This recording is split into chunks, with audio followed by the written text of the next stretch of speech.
O Livro dos Médiuns foi lançado por Allan Kardec na França em 1861. Ele faz parte do chamado Pentateuco Kardeciano, composto por 5 livros: o Livro dos Espíritos, o Livro dos Médiuns, o Evangelho segundo o Espiritismo, o Céu e o Inferno e a Gênese. Estas são as obras básicas da doutrina espírita. O Livro dos Médiuns aprofunda a segunda parte do Livro dos Espíritos, que trata do mundo espiritual e suas relações com o mundo material, da mediunidade e da reencarnação, entre outros temas. Para falar sobre esta obra, está aqui conosco Geraldo Guimarães, escritor e expositor espírita. Geraldo, que bom que você está aqui conosco. Fala um pouquinho da estrutura do Livro dos Médiuns. Ele é tão importante que ele consome 53% do Livro dos Espíritos. Olha só, que tratado acerca das sensações que os médiuns sentem, das relações com o mundo espiritual. O seu objetivo é mais importante do que a gente imagina. Façamos uma viagem pequena e rápida no tempo. Em 1848 e 49, as irmãs Fox iniciaram a era do Espiritismo. Se tornaram médiuns notáveis. Depois que elas passaram, os Estados Unidos foi tomado pelo New Spiritualism, um movimento que gerou centenas e centenas de templos com diáconos. Nesses templos, gargantas ectoplásmicas se materializavam e os espíritos falavam. Milhares e milhares de pessoas acorreram a esses templos e os protestantes entraram com uma ação do governo americano, pedindo que eles fossem fechados, porque os diáconos não haviam estudado, não tinham experiência necessária para gerir a vida espiritual das pessoas. Mas não havia como parar a avalanche. Médiuns extraordinários. Um deles escreveu um livro chamado O Livro dos Espíritos. Eram tratados notáveis.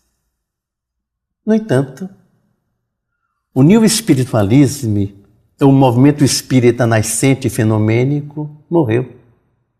Deixou de existir na América do Norte, porque não tinha o Livro dos Espíritos, porque não tinha um livro dos médiuns para orientar, para classificar a mediunidade, para estabelecer as diretrizes ideais com equilíbrio para o trato com a imortalidade. Quando Allan Kardec publicou o Livro dos Médiuns em 61, a Terra toda estava devastada, podemos dizer, pela mediunidade.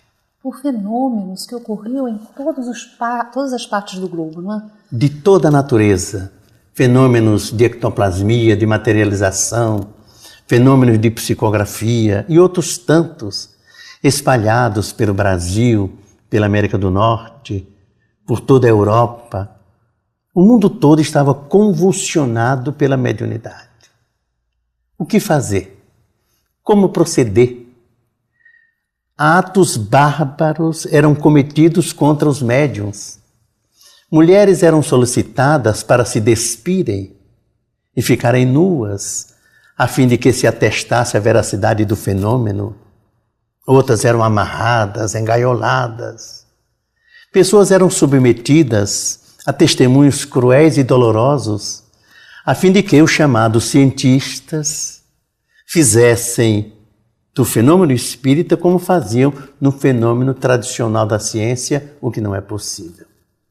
Aí Allan Kardec publica o Evangelho segundo o Espiritismo e começa com uma pergunta extraordinária. Há espíritos? E responde, há espíritos. E os espíritos se comunicam.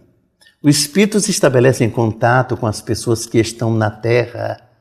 E ele começa então a examinar os sistemas, os métodos, a classificar as mediunidades, as comunicações, com os pés no chão. Porque ele não era um sonhador, Ele era um cientista. Então é uma obra de cunho científico que analisa, classifica e estuda com profundidade o fenômeno mediúnico e as sensações que os médiuns sentem e como esse fenômeno ocorre. Sem medo de voltar atrás se alguém apresentasse uma outra teoria, um outro método, um outro sistema. Ele classifica mais de 70 tipos de mediunidade e mostra como as pessoas podem, através dessas mediunidades, estabelecer um tipo de esforço e de ajuda no processo evolutivo. Por quê? Porque uma nova era começava. Era o primado da alma. Pela primeira vez, o homem tinha certeza absoluta de que o espírito existia. As filosofias religiosas tradicionais afirmavam a imortalidade da alma, a continuidade da alma depois da morte. Mas somente a filosofia espírita afirmava e provava, através das pesquisas científicas, das demonstrações públicas, dos verdadeiros atentados às leis da física, quando os médicos flutuavam, quando eles escreviam vendados, quando eles viam aquilo que estava escrito e escondido, com outro tipo de visão, até mesmo contrariando a física, porque a matéria não podia penetrar a matéria. No entanto, o espírito com o médium passava de uma sala para outra, o objeto passava de uma sala para outra, discordando de uma lei de física. Ele vem e começa a monitorar, a mostrar aos pesquisadores e aos médiums o que era mediunidade, para que não se entregassem à toa, porque centenas de médiuns foram sacrificados, desonrados, punidos, mortificados, porque não compreendendo o que era mediunidade, entregavam-se de qualquer forma à pesquisa enlouquecida. Madame Bisson, por exemplo, é uma daquelas médiuns que, depois de muitas constatações, ouviu dos pesquisadores: deve haver um embuste, só acreditamos se a senhora ficar nua. Ela disse: mas é um absurdo. No entanto, os espíritos me autorizaram a despir-me da cintura para cima. Tira a sua blusa, abre os braços, um cientista pega uma mão, o outro outra, ela repousa a cabeça dos seios, da boca, dos ouvidos, o ectoplasma se derrama sobre o ombro direito e o espírito se materializa e ela é fotografada. Quantas coisas aconteceram! Aí o livro dos médiuns vem deter aquela corrida enlouquecedora, estabelecendo os limites, as fronteiras, dizendo o que era realmente a mediunidade. E Allan Kardec faz uma colocação fantástica.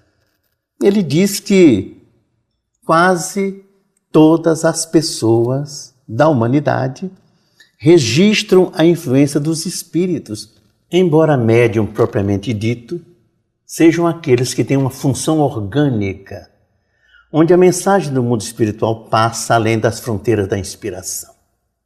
Homens notáveis daquele tempo, como César Lombroso, o chamado pai da antropologia criminalista, o pai da fisiologia Richer, Sir William Crookes, o grande físico, e outros tantos nomes estudaram a saciedade e confirmaram que não existia morte, que a vida continuava depois do túmulo e que os mortos se comunicavam. Geraldo, é fácil entrar em contato com os espíritos? É. No entanto, só registram realmente a presença dos espíritos o que são médios propriamente ditos, como disse Allan Kardec, e como depois André Luiz afirma, que há uma condição orgânica para que você realmente ouça os espíritos e veja os espíritos. Registrar a influência é uma coisa, e estabelecer um contato nítido é outra diferente. E os espíritos, eles influenciam a nossa vida? Eles responderam a Allan Kardec: muito mais do que imaginais. De que forma os espíritos podem influenciar? Porque como eles nos inspiram por uma lei de sintonia, todos nós recebemos uma carga mental, emocional, que penetra o nosso cérebro e o nosso corpo. É uma questão de padrão de evolução. A Terra é um planeta de expiação e provas, onde predomina o mal e a ignorância. E é natural que a mentalização do homem não seja a mais bem situada moralmente. Não é que ele seja mau, mas ele é violento, ele é brusco, ele reage de forma inadequada. Tudo isso gera uma vibração que atrai espíritos sofredores que se ligam à nossa organização mediúnica e tomam conta das nossas energias. Eles estão desencarnados, mas mentalmente querem a vida física. Por isso se locupletam das nossas forças psíquicas e orgânicas para vitalizarem os seus anseios e desejos. E isso no caso dos espíritos necessitados, não é verdade? Que inclusive podem subjugar as pessoas, fascinando-as, né? Exercendo uma obsessão. Kardec, aliás, faz um estudo maravilhoso no Livro dos Médiuns sobre vários tipos de obsessão. E os espíritos dizem que a maior enfermidade do mundo atual se chama obsessão. Mas como a pessoa, qual é a técnica que Kardec apresenta no Livro dos Médiuns para que nós nos desvencilhemos das más influências dos espíritos obsessores, nos ligando aos espíritos da luz? Porque é isso que nós queremos, não é verdade? Estabelecer cada vez mais estreita relação com os anjos, com os espíritos bons que nos ajudem. A primeira técnica é a do valor moral. Quanto mais você se moraliza, mais você foge da identificação com os espíritos sofredores. É uma pessoa normal que quer estar bem com os espíritos bons, deve pensar bem. Então, seu mundo mento-emocional deve ser de natureza superior. Aqueles que estão doentes e perturbados ou obsidiados devem procurar a casa espírita. Por quê? O mundo comum não aceita a presença dos espíritos, a imortalidade da alma, a continuidade da vida, só a doutrina espírita. Daí porque nesses processos o mecanismo de desobsessão está na aplicação dos passes na bioenergia, na vinculação do doente no trabalho do bem para que ele tenha boas realizações e nos processos de atendimento direto aos espíritos sofredores, nas chamadas reuniões de desobsessão, onde eles se comunicam e são esclarecidos. E nessas reuniões de desobsessão, o paciente, a pessoa frequenta? Não, ela vai para as palestras, os estudos, é isso? Os doentes não devem participar dessas reuniões, pois ouvindo os espíritos ameaçando-as, podem entrar num estado muito complicado de distúrbio emocional. E até numa sintonia mais aprofundada com essas entidades. Né? Exatamente. As entidades são levadas para a reunião e os médiuns que ali se encontram são os receptores. Quando todos esses conhecimentos a respeito da vida espiritual, da imortalidade da alma, da reencarnação, estiverem disseminados em todo o planeta, quais as consequências que isso trará à humanidade? Uma transformação radical em toda a estrutura social. Porque se você tem certeza que não há morte e que a vida continua, e que você sofrerá as consequências dos seus atos, você vai tomar cuidado com o que diz, com o que faz, com o que realiza. Quanto mais provas, quanto mais evidências se multipliquem em torno dessa vida no mundo espiritual, mais cuidados o homem terá no seu comportamento e no seu procedimento. Quais, assim, as palavras que você poderia nos dizer que resumiriam a importância do Livro dos Médiuns na nossa vida? O que o Livro dos Médiuns, de forma prática, pode trazer de benefícios para nós? O Livro dos Médiuns é uma enciclopédia que responde a todas as dúvidas sobre mediunidade. Allan Kardec era um homem criterioso. Era objetivo, claro, transparente. Era um erudito e um sábio na matéria. De modo que ele toma o pensamento dos espíritos e direciona com muita clareza, fazendo com que as dúvidas desapareçam.